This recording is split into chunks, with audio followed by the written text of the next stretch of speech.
பர்திமேயு சுவிசேஷ ஊழியங்கள் வழங்கும் நற்செய்தி நேரம். தேவ செய்தி பாஸ்டர் ஆர். அகஸ்டின். இந்த நாளில் உங்களோடு பேசி வருகிறேன். திருடன் அகப்படும் நாளில் வெட்கப்பட வேண்டும் என வேதம் சொல்லுது. யாராக இருந்தாலும் சரி, நிச்சயமாக ஒரு நாள் நாம் செய்கிற காரியத்துக்கு பலன் உண்டு.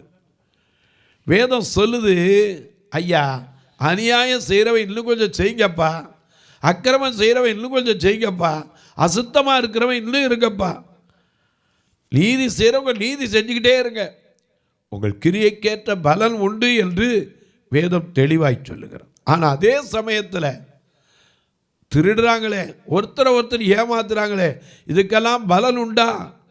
நிச்சயமா.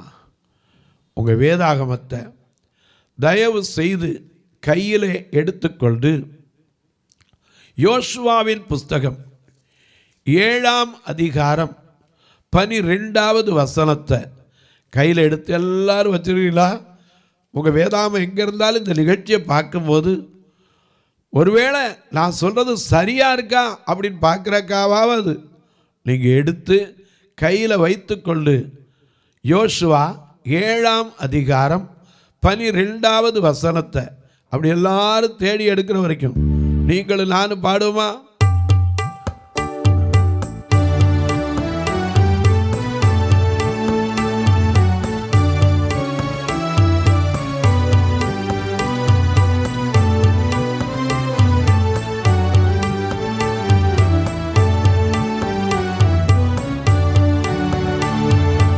அப்பான்னு கூப்பிடத்த ஆசை, உன்னை அப்பான்னு கூப்பிடவா, அம்மான்னு கூப்பிடத்த ஆசை, அம்மான்னு கூப்பிடவா, அப்பான்னு கூப்பிடவா, உன்னை அம்மான்னு கூப்பிடவா,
அம்மா அப்பாங்கிறமே அம்மாவும் நீயே அப்பாவும் நீயேன்னு சினிமா கூட கலப்படுறான்.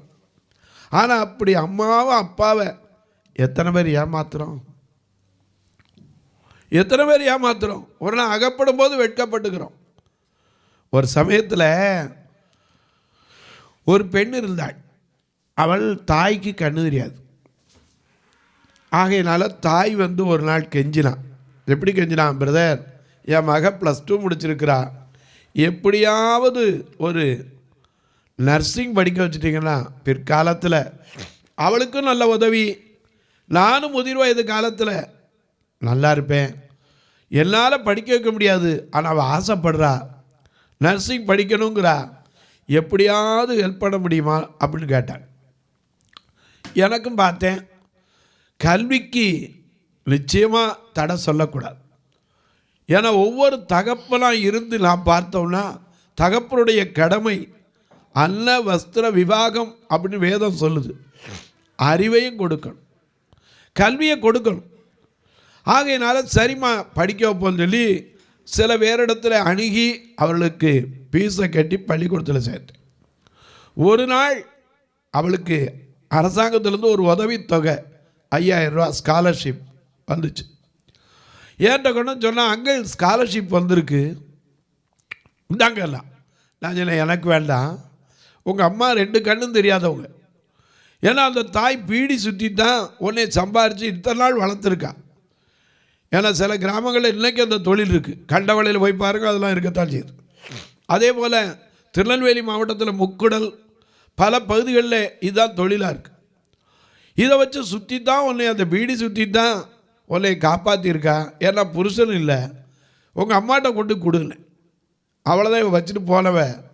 இல்லை 5000 ரூபா வந்த உடனே இவளை இருக்க விடலை. உடனே என்னை ஏமாற்றி தன் தாயை ஏமாற்றி ஒரு பையனை கூட்டிகிட்டு அந்த 5000 ரூபா இருக்குங்கிற தைரியத்தில் ஓடி போயிட்டா. கடைசியில் அந்த 5000 ரூபா தீர்ந்தப்புறம் என்னாச்சு? அந்த பையனும் போயிட்டான். பெற்ற தாயிட்ட வந்தாலும் வெட்கம், என்கிட்ட சொல்லவும் வெட்கம். அதே சமயத்தில் படிக்கிற இடத்துல போனாலும் அவள் அம்மா பிள்ளை சேரலன்னு சொல்லி கடைசியில் காவல்துறை வரைக்கும் கம்ப்ளைண்ட் போயிடுச்சு. வெட்கம். அதெல்லாம் விட அவள் படிக்கிற காலத்தில் தாயாக நேர்ந்த கொடுமை அதை விட ஒரு கொடுமை. அவள் வெளியே சொல்லவே இல்லை, ஆனால் 3 மாதத்தில் வெளிப்பட்டது. அவள் தாய் குமரினாள், கண்ணீர் வடித்தாள். ஏன் சொன்ன, தவறு செய்கிறது மனுஷனுடைய இயற்கை, அதான் சொல்லணும். நாம் நினச்சிக்கிறோம் யாருக்குமே தெரியாது, ஏமாத்தியெல்லாம் நினைப்போம். நிச்சயமாய் ஒரு நாள் வெட்கப்பட்டு தான் தீரணும். இப்பொழுது உங்கள் கையில் வேதாமத்தை வச்சிருப்பீங்க. யோசுவாவின் புஸ்தகம் 7ஆம் அதிகாரத்தில் 12ஆம் வசனத்தை வாசிக்க. ஆதலால் இஸ்ரவேல் புத்திரர் தங்கள் சத்துருக்களுக்கு முன்பாக நிற்க கூடாமல். எதுனால தெரியுமா?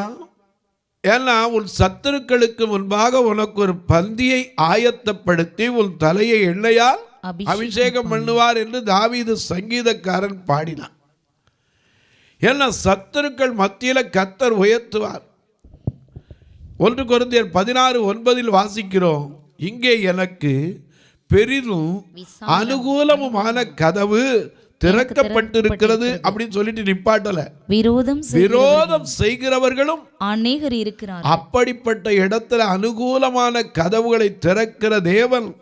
ஆனால் இவங்க ஏன் சத்துருக்களுக்கு முன்பாக முதுகை காட்ட வேண்டிய ஒரு சூழ்நிலை வந்துச்சு? ஏன்னா நம்ம யாரு? ஜீவனுள்ள தேவனுடைய சேனை. நாம பாடுறோம், யெகோவா நிஷி, என்னாலும் வெற்றி தருகிற கர்த்தர். அந்த தேவன் நமக்கு முன்னிருந்து நமக்காக யுத்தம் செய்வார் என்று சங்கீதக்காரன் 46 சொல்லுகிறார். இவ்வளவு இருந்தும் ஏன் ஐயா இஸ்ரவேல் மக்களுடைய வாழ்க்கையில் தோல்வி? யோசுவாவுக்கு கொடுத்த வாக்கு என்ன? 1ஆம் அதிகாரம் 1:5 வாசிக்கலாம். நீ உயிரோடு இருக்கும் நாளெல்லாம் ஒருவனும் உனக்கு முன்பாக எதிர்த்து நிற்பதில்லை. நான் மோசேயோடே நான் மோசேயோடு இருந்தது போல உன்னோடும் இருப்பேன். உன்னோடும் இருப்பேன். நான் உன்னை விட்டு விலகுவதும் இல்லை, உன்னை கைவிடுவதும் இல்லை. பலம் கொண்டு திடமனதாயிரு. இந்த ஜனத்தின் பிதாக்களுக்கு நான் கொடுப்பேன் என்று ஆணையிட்ட தேசத்தில் நீ இவர்களுக்கு பங்கிடுவாய். நீ பங்கிட்டு கொடுக்கிற பெரிய ஆளா. ஆனா யோசுவாவால முதுகை காட்ட வேண்டிய சூழ்நிலைக்கு ஏன் வந்தது? ஒருத்தன் செய்த தவறு, ஒருவன் செய்த தவறு. அதனாலதான் இங்க வாசிக்கிறோம், ஆதலால். அப்படி ஆதலால் அதுக்கு முந்தின வசனத்திலிருந்து 11 பாவம் செய்தார்கள். இஸ்ரவேலர்கள் பாவம் செய்தார்கள். நான் அவர்களுக்கு கட்டளையிட்ட உடன்படிக்கையை மீறினார்கள். சாபத்து ஈடானதிலே எடுத்துக்கொண்டதிலே களவு செய்தது வஞ்சித்தது தங்கள் பண்டம் பாடிகளுக்குள்ளே வைத்ததும் உண்டே. அதுதான் பிரச்சனை. இன்னைக்கு அநேக கொண்டு எங்கேயாவது வச்சுட்டோம் தெரியாது அப்படின்னு நினைப்போம். நிச்சயமா வெளியே வந்துடும். எனக்கு அன்பானவர்களே, அநேக நேரங்களில் நம்மை நாமே ஏமாற்றி கொள்ளக்கூடாது. நாம நினைக்கலாம் பூனை கண்ணை மூடுனா உலகமே இருட்டடைஞ்சு போயிடுச்சு. இல்லை, ஒருவர் பார்த்து கொண்டிருக்கிறார். அதனால தான் நான் பாடுறோம், நான் உன்னை காண்கிற தேவன் கண்ணில் மணி போல் உன்னை காப்பே, உன்னை விட்டு விலகுவதில்லை, உன்னை என்று கைவிடுவதில்லை. நான் உன்னை காண்கிற தேவன் கண்ணில் மணி போல் உன்னை காப்பே, கண்ணில் மணி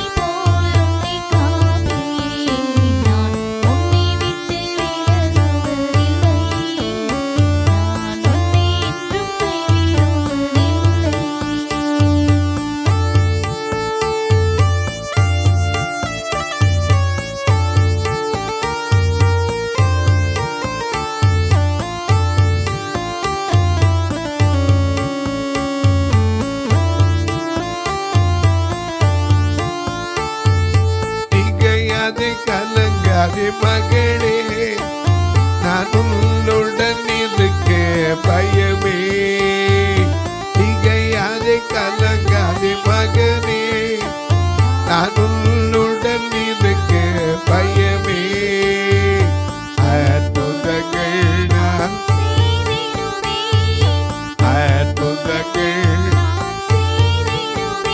உன்னை அதிசயமாய் நான் நடத்திடுவேன், அதிசயமாய் நான் நடத்திடுவேன்.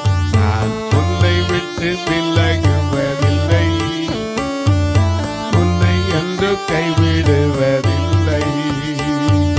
வானவர் திருப்பேசு நாமத்தினால் வாழ்நாள் முழுவது பாடிடுவே.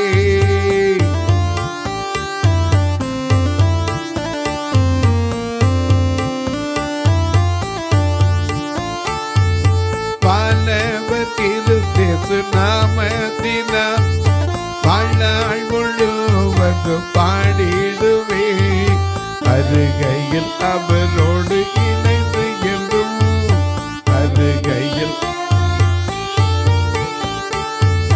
வணங்குவோம் வாழ்த்துவோம் போற்றிடுவோம், வணங்குவோம் வாழ்த்துவோம் போற்றிடுவோம். நான் உன்னை விட்டு விலகுவதில்லை, கைவிடுவதில்லை. நான் உன்னை காண்கிற தேவன், நான் உன்னை காண்கிற தேவன்.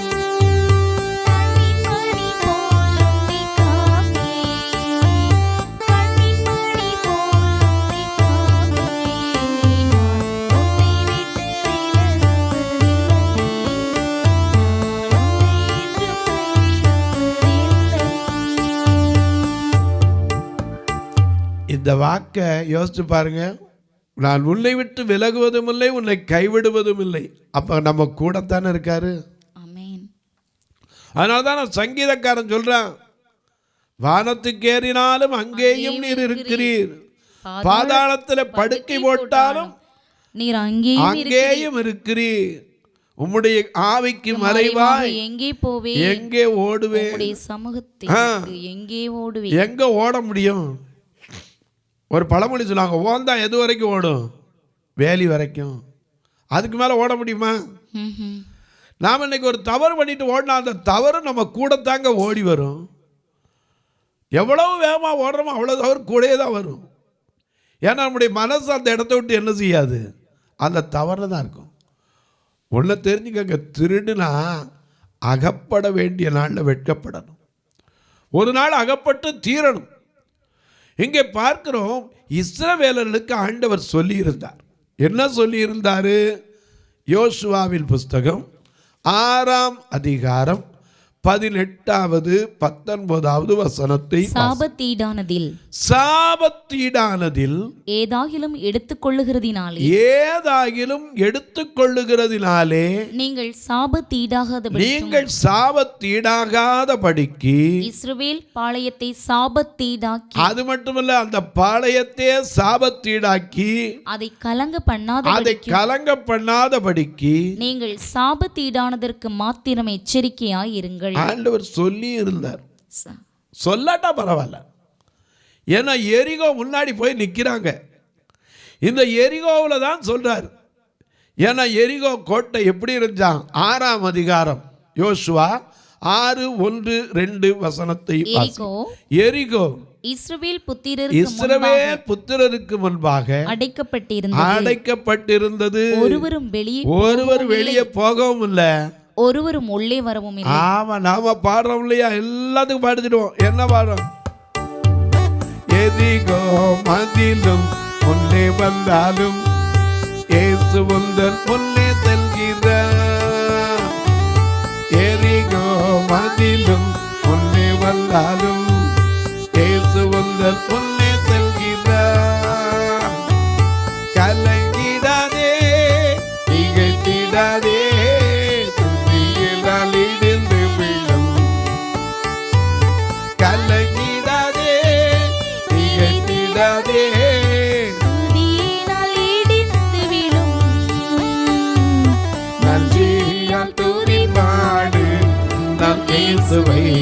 உள்ளத்தால் என்றும் பாடு,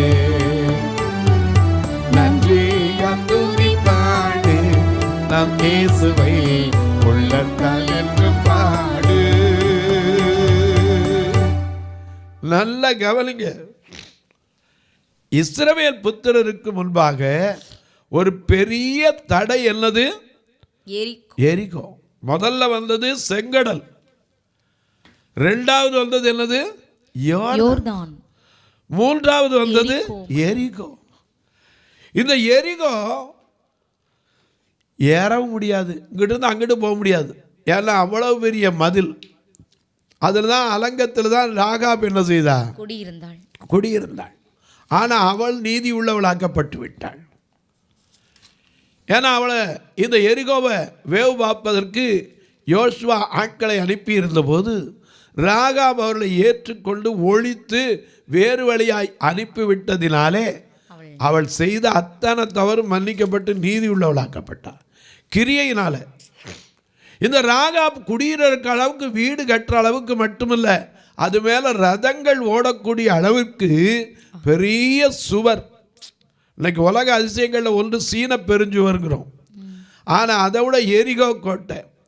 ஏன் நம்ம தமிழ்நாட்டில் கட்டபொம்மன் கட்டியிருந்த பாஞ்சாலங்குறிச்சி கோட்டையை குறித்து இன்றைக்கு வரலாறு இருக்கிறது.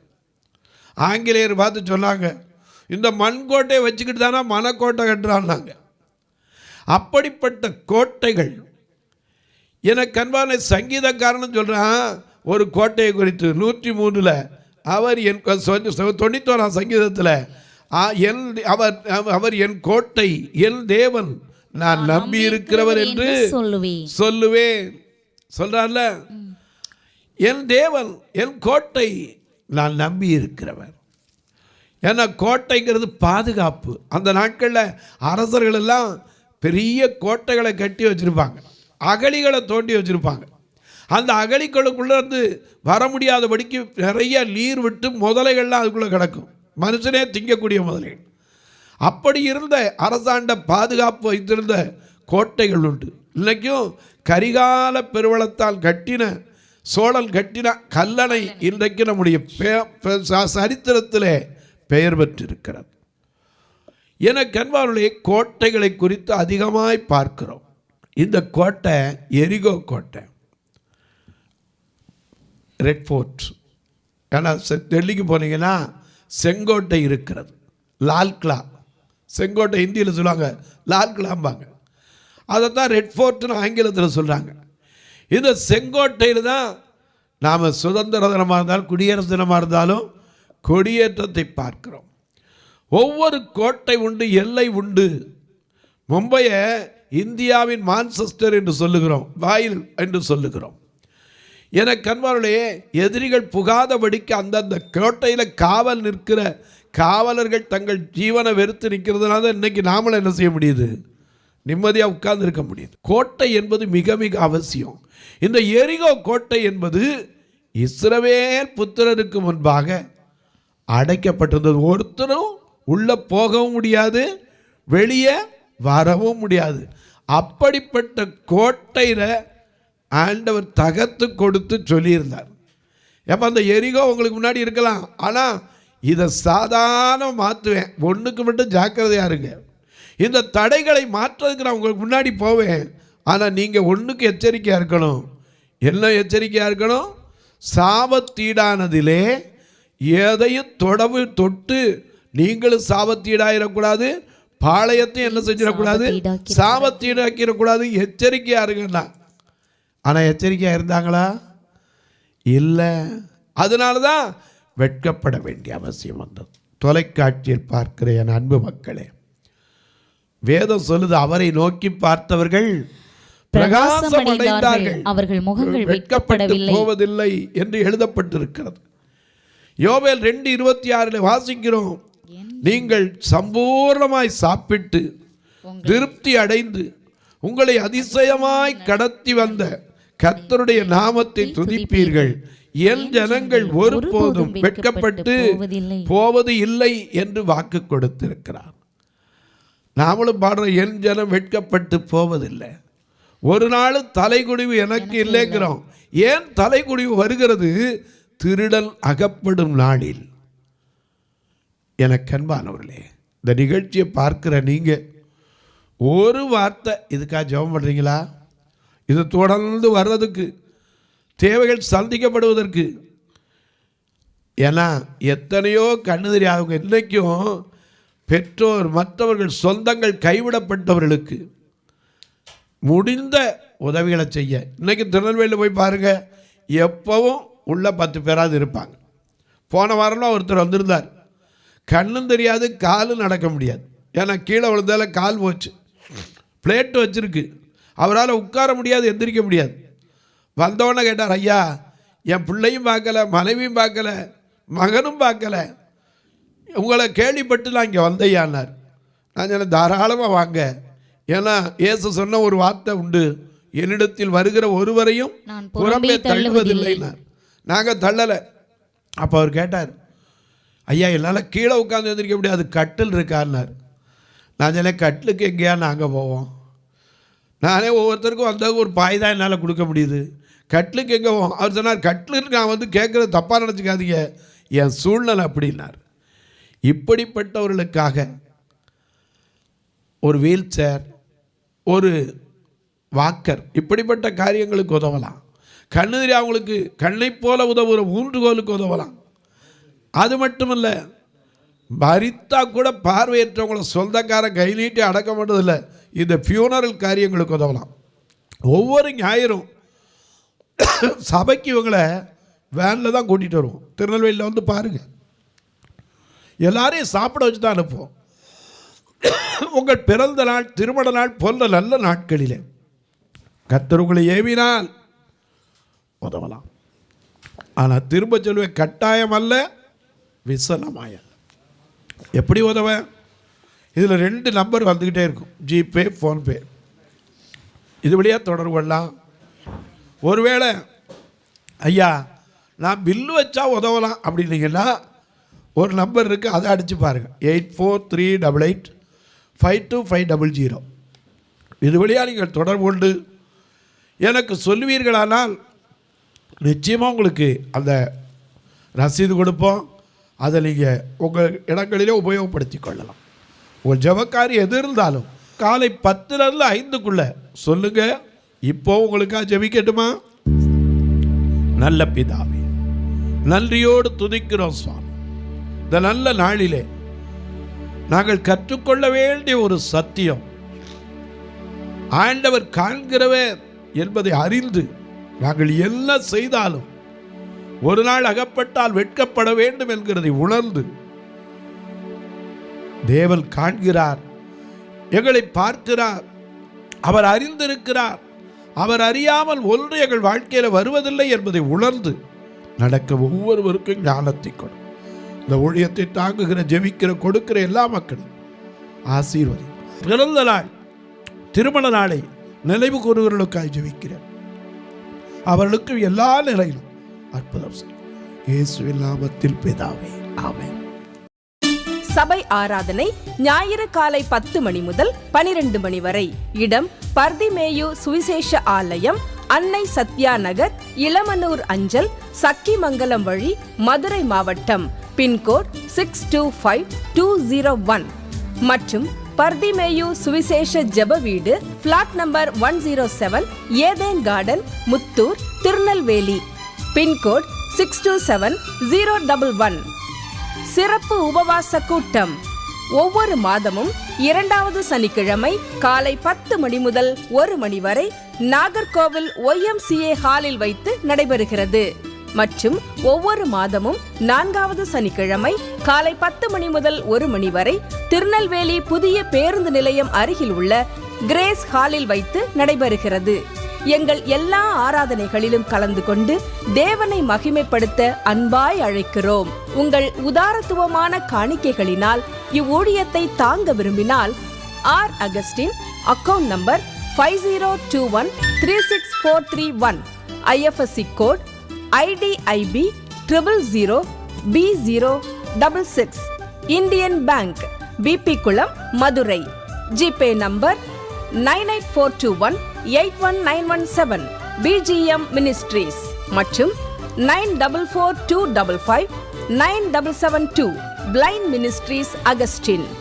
உங்கள் தொடர்புக்கு பாஸ்டர் ஆர் அகஸ்டின், பர்திமேயு சுவிசேஷ ஊழியங்கள், நாகமலை, புதுக்கோட்டை, மதுரை 625019. தொலைபேசி எண்கள் 9842181917 மற்றும் 9442559772. கர்த்தர் தாமே உங்களை ஆசீர்வதிப்பாராக.